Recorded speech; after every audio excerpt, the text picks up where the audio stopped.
This is a screencast about how to go from the stickies that you have developed in the listing and you have actually clustered and made labels, from that state in developing a rubric to writing good, high quality, as it says up here, high quality descriptions of the dimensions by the levels of performance. Your stickies might look like this. You would have the dimension of engagement, and your sticky might say good eye contact, raises hand to ask questions, takes notes, ask questions that relate to the lecture. So how do you go from that to actual descriptions of the performance? This is the screencast that I hope will help you do that. So the first thing you want to do is begin to describe what the highest exceptional, exemplary level of performance is. So I go up to good eye contact and I write, student maintains consistent eye contact with instructor and peers. That is the highest level of good eye contact. Raises hand to ask questions. I might say students always raises hand to ask questions. Takes note. Students always takes notes on the lecture. Ask questions that relate to lecture. Student asks appropriate questions about the lecture. After I've done the highest level of performance, then I go down to the lowest level. And I might have something like student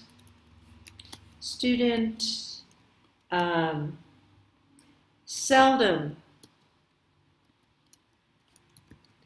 makes contact with instructor or peers. Student looks down at schoolwork or is engaged in non-class activity, like cell phone. Okay.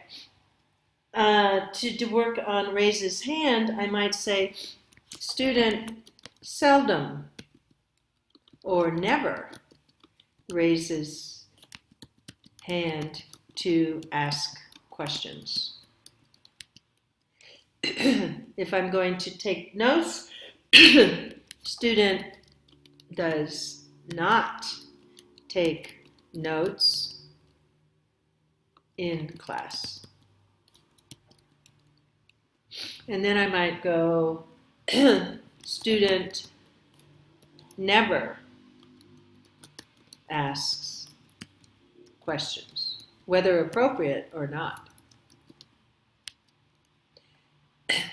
So we have both ends. We have the exceptional level of performance, and we have, this is done in Microsoft Table, by the way, and then we have the lowest level of performance. So our next job is going to be to figure out how to write this middle level. And that is when you can talk about qualities of performance. Student usually makes eye contact with instructor or peers. You go down one. Student frequently raises hand to ask questions or ask or answer questions. I think I'm going to put answer, ask or answer questions. I'll move that over there. So you can see that as you're doing this, you might be revising the others.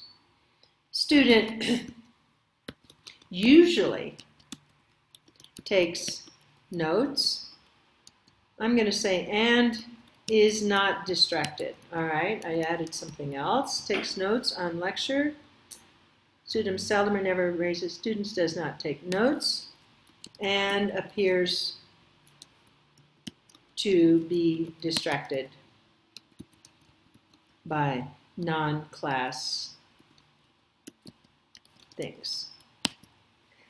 So as you're writing these, you may find that you can add on to the other levels as you're doing it.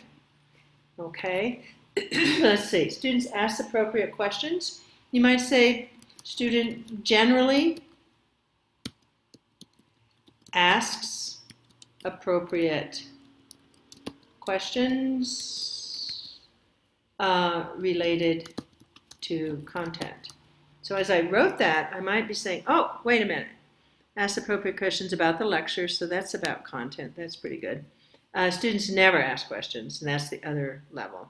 We'll talk tomorrow about what were the, we'll talk more about putting points on these levels. But so you're going to see some words here, qualifiers, and I'm going to underline them. Usually, frequently, usually, generally.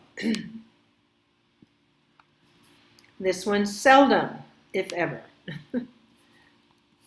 So it's about time. Seldom or never, you can put over here. Does not. We don't observe this at all. And never, or seldom. So you can qualify these as to frequency as well as quality. I'm going to give you this as a handout, but the next two items here, I want you to go through and circle the words that show you the degrees or the level of performance across these levels, going from exceptional to competent to beginning, or exemplary, competent, needs work. Just begin to see how you can go from these lovely post-its that you've made and then down to writing good descriptions within each of the dimensions. I hope this helps. And I'm going to stop now.